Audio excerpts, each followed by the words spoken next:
কমিটিতে থাকতে ছোটাছুটি চলতি মাসেই বিজেপির দলে ব্যাপক পরিবর্তন। কে থাকবেন কমিটিতে, কে বাদ যাবেন তাই নিয়ে চর্চা শুরু। নতুন সভাপতিকে বেশ কিছু বিষয় ভাবতে হচ্ছে। জানা যাচ্ছে নতুন সভাপতি চলতি মাসের মধ্যেই টিম সাজিয়ে নেবেন।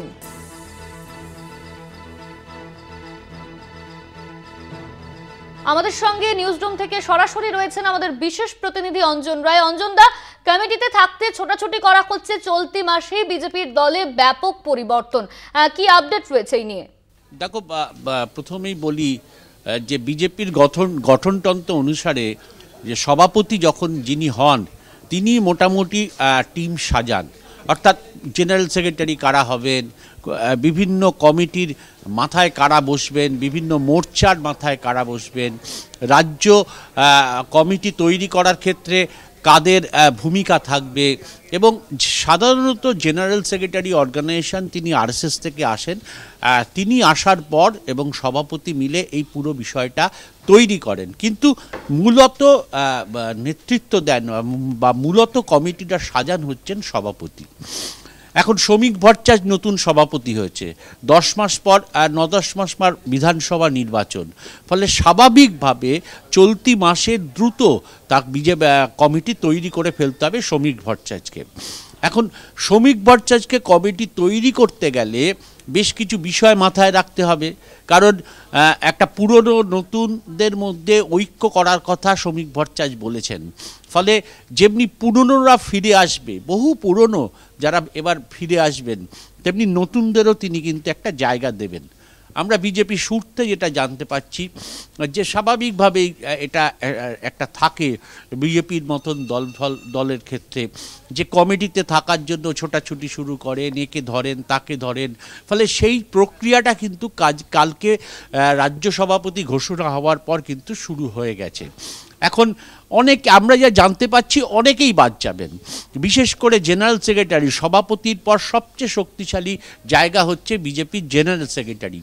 5-6 জনের জেনারেল সেক্রেটারি হয়, তারা গোটা রাজ্যের নেতৃত্ব দেন। এই জেনারেল সেক্রেটারির মধ্যে কিন্তু একটা পরিবর্তন হবে, নতুন অনেকে আসবেন, পুরনো যারা রয়েছেন তাদের মধ্যে কিন্তু বাদ যাবেন 2-3 জন। তারপর হচ্ছে বিভিন্ন মোর্চা যেটা আছে, মহিলা মোর্চা থেকে শুরু করে বিভিন্ন সেল, মিডিয়া সেল, বিভিন্ন রকমের যে আছে, যুব মোর্চা, এতেও ব্যাপক পরিবর্তন আনতে চাইছেন নতুন সভাপতি। অর্থাৎ নির্বাচনকে সামনে রেখে তিনি তার কমিটি গোছাতে চাইছেন যাতে ইলেকশনের ক্ষেত্রে কোনো অসুবিধা না হয়। খুব উল্লেখযোগ্য যে 2022-এ কিন্তু শ্রমিক ভট্টাচার্য সমস্ত কমিটি থেকে বাদ চলে গেছিলেন, এবং কোর কমিটি, যেটা বিজেপির একটা খুব সম্মানের জায়গা, কোর কমিটি, বিজেপির নেতৃত্বে যারা থাকেন রাজ্যে, সেই কোর কমিটি থেকেও পর্যন্ত শ্রমিক ভট্টাচার্যকে বাদ দিয়ে দেওয়া হয়েছিল। সেই শ্রমিক ভট্টাচার্য 25-এ এসে রাজ্য সভাপতি হলেন। ফলে কোর কমিটি গঠনের ক্ষেত্রেও কিন্তু শ্রমিক ভট্টাচার্যের বড় ভূমিকা থাকবে। যিনি বাদ হয়ে গেছিলেন তিনি এবার কাকে রাখবেন কাকে রাখবেন না, সম্পূর্ণ সিদ্ধান্তর ক্ষেত্রে কিন্তু শ্রমিক ভট্টাচার্যের যথেষ্ট ভূমিকা থাকবে। ফলে শ্রমিক ভট্টাচার্য সভাপতি কেন্দ্রিক যে দল, ফলে সেই দলের এই সমস্ত জায়গা ভরতে একটু সময় লাগে, আমরা দেখেছিলাম। কিন্তু এবার যেহেতু নির্বাচনটা সামনে চলে আসছে, ফলে আমরা যা জানতে পেরেছি যে শ্রমিক ভট্টাচার্য চাইছেন এই মাসের মধ্যে সমস্ত কমিটি তৈরি করে ফেলতে।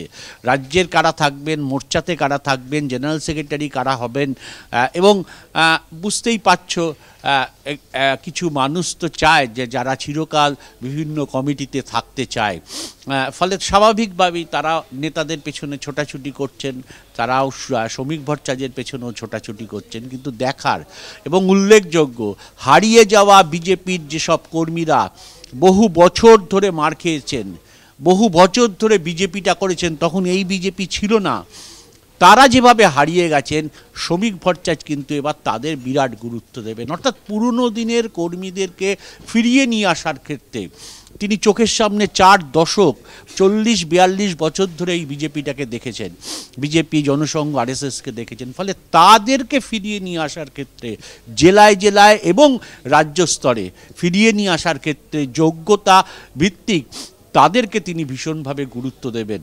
এবং নিঃসন্দেহে বলা যেতে পারে যে 21-এর বিজেপি বলে দিলীপ ঘোষ যাদের চিহ্নিত করছেন তারাও কিন্তু অনেকে বাদ যাবেন এবার।